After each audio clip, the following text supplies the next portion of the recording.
Hello everyone and welcome to this class. In this class we are going to study about macrophages. Alright. So what are macrophages? Hmm?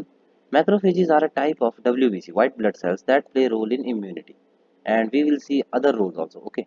First of all, these are some blood cells. First is macrophages. Then second is lymphocytes, neutrophils, eosinophils and basophils. Now these monocytes are special cells that are found in blood, which when migrate to tissues they become macrophages. Okay. So what happen is, see, this monocyte is found in blood, and these macrophages are found in tissue. When these monocytes migrate to tissue, then they transform themselves into macrophages. Now there are some differences between them. The first difference is their phagocytic property. Phagocytic property, okay, phagocytic. So the phagocytic property of monocytes, although is there, but it is low, and the phagocytic property of the macrophages are high. These are obviously found in blood and macrophages are found in tissues. Okay. And apart from that, the thing is, these macrophages, okay, these macrophages have larger size, larger compared to monocytes. All right. And they have high pseudopodia number. Okay. See, as you can see, these monocytes are smaller with only some phagocytic activities. That is because their appendages are not as extended toward the outside as that of macrophages. So here are the five major, you can say, features of macrophages. First is phagocytosis. Of course, phagocytosis is the macrophages engulf and digest the pathogens, dead cells, cell debris, even apoptotic bodies,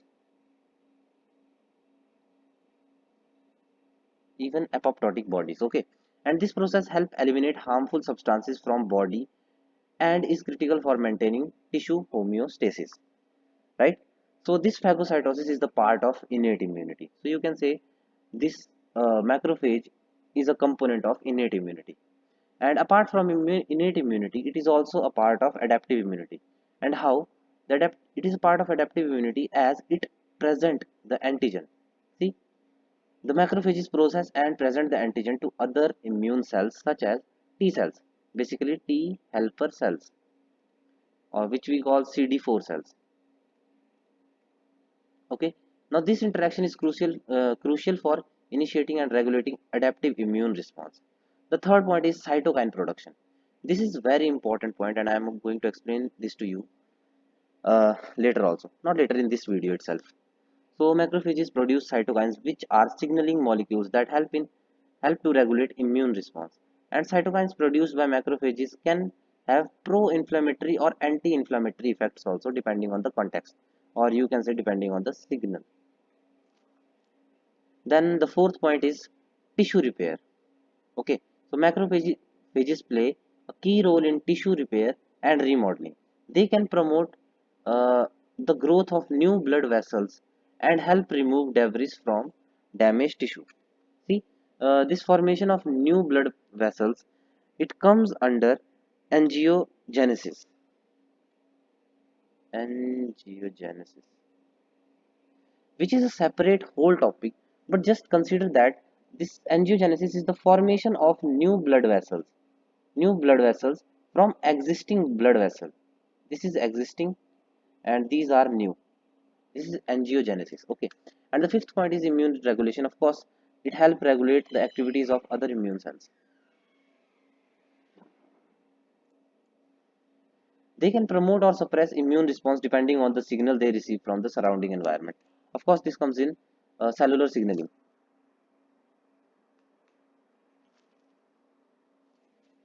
Okay, so let us move to the next topic, which is killing by macrophages. Now before explaining these points in detail, I'm just see how these macrophages kill. Okay, so first is by phagocytosis. I will explain this phagocytosis later. Okay, but first, these macrophages kill the antigens or other species by two ways, which is oxygen dependent and oxygen independent ways. Okay, in oxygen dependent, they use reactive oxygen species, which are O2 negative, OH negative, H2O2, hydrogen peroxide, or ClO negative. Okay, these are reactive oxygen species, and reactive nitrogen species also help in this case, which are nitric oxide or nitrogen dioxide, etc.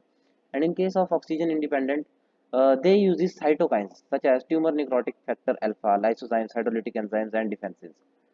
And there are also other cytokines which can also help in killing of the pathogen, and we will discuss that later. But first, we will go for phagocytosis. Okay. Now, as I have told you in these points, like first point is phagocytosis and second point is antigen presentation, which are part of innate immunity and uh, adaptive immunity. So I'm going to explain both these points in this one diagram. See, first of all, let us say this particular molecule is our this whole is our macrophage. Okay, and let us say here comes some bacteria or any pathogen. You can consider anything in this case. Okay, so what happens is this podium will cover the whole pathogen and it will get engulfed.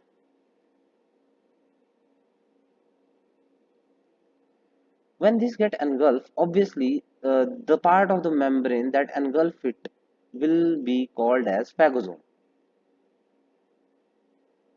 Let us say this is that particular bacteria for now.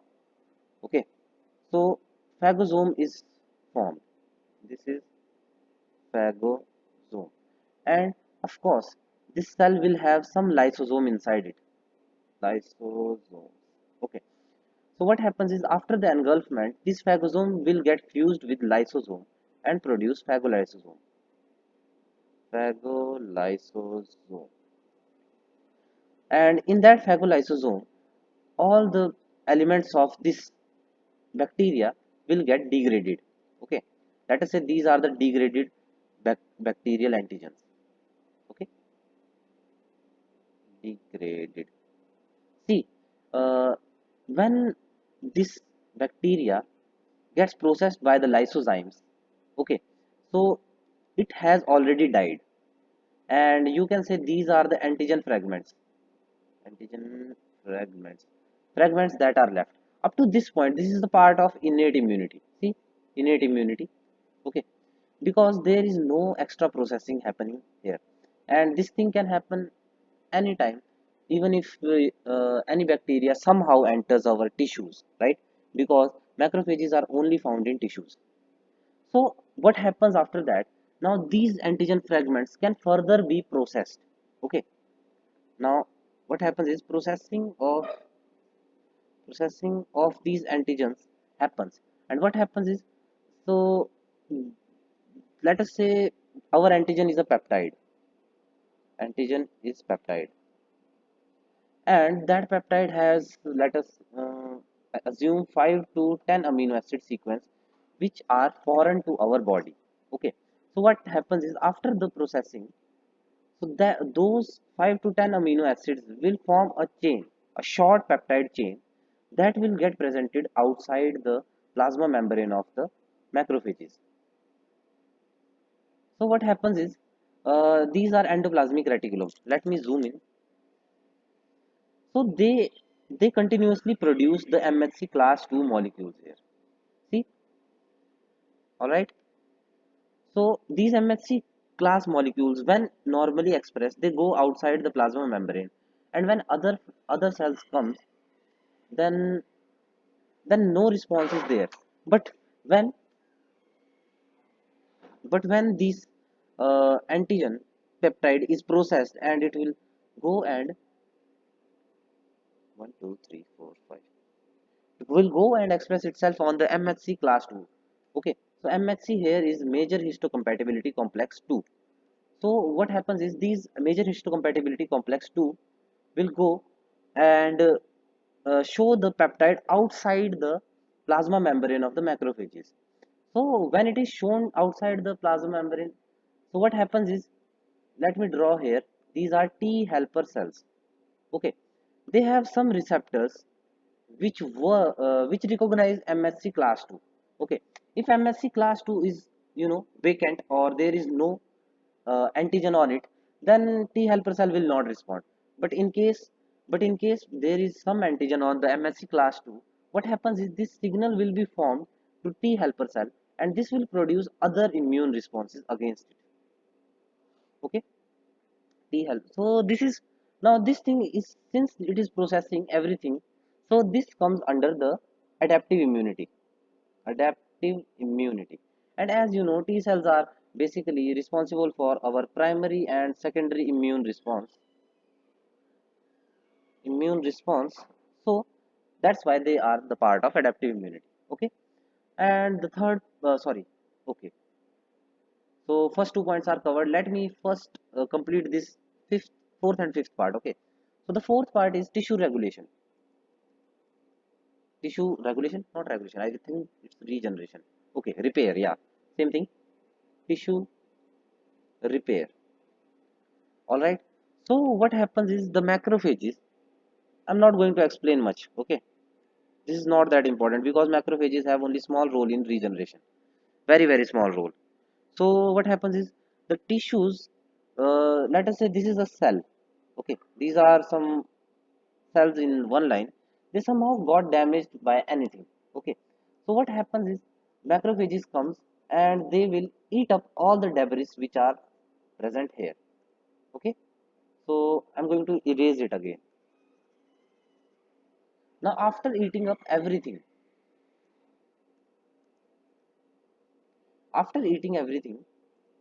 what happens is, uh okay, they secrete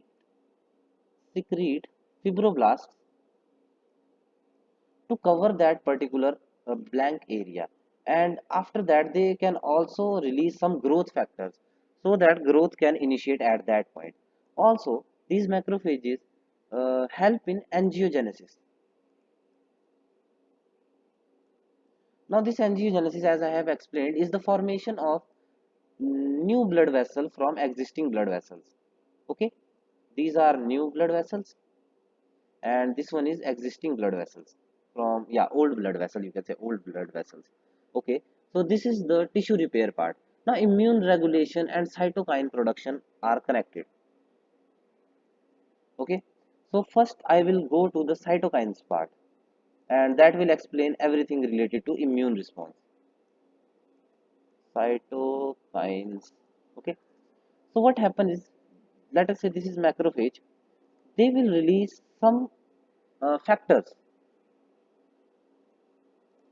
and there are various factors which are released by our macrophages. So first factor is IL-1, which is interleukin 1. So this particular cytokine, it will, no, not immunity, but inflammation. It will activate inflammation in the area which is affected. Okay. Then comes interleukin 6. So it promotes innate immunity.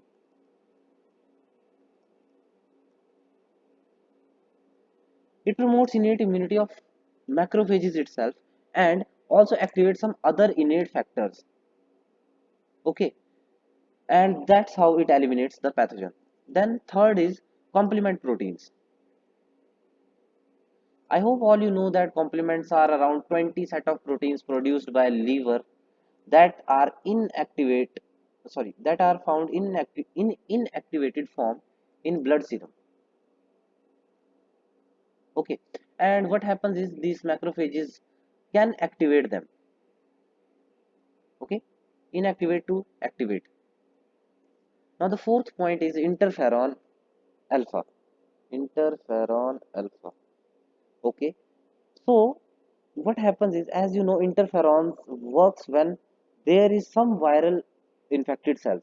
So this interferon alpha, this is a cell. This interferon alpha will activate some cellular genes.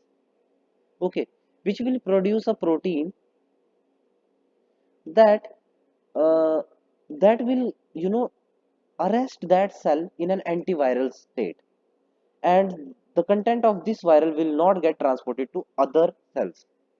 Now, after interferon alpha comes hydrolytic enzymes. They are also kind of cytokines, as you know, lysozymes of lysosomes, and other degrading enzymes.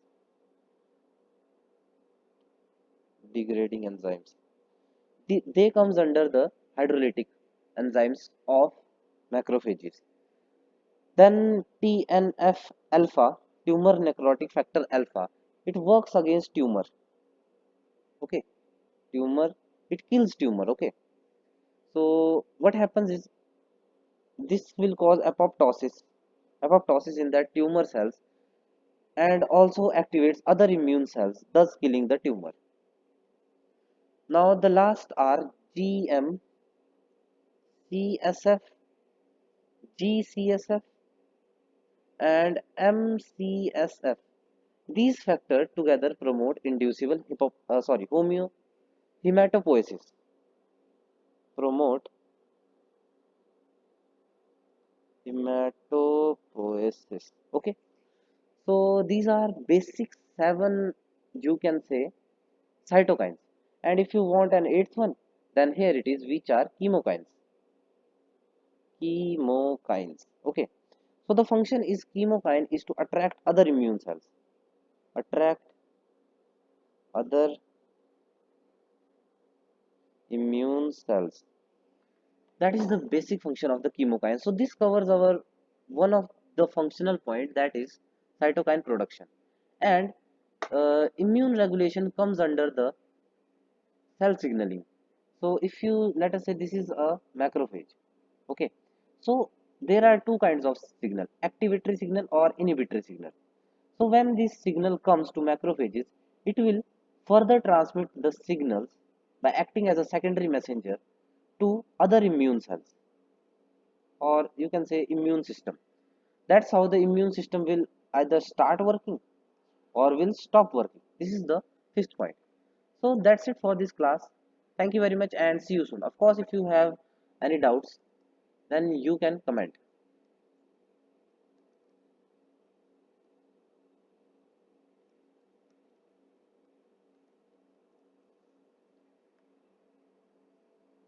Thank you.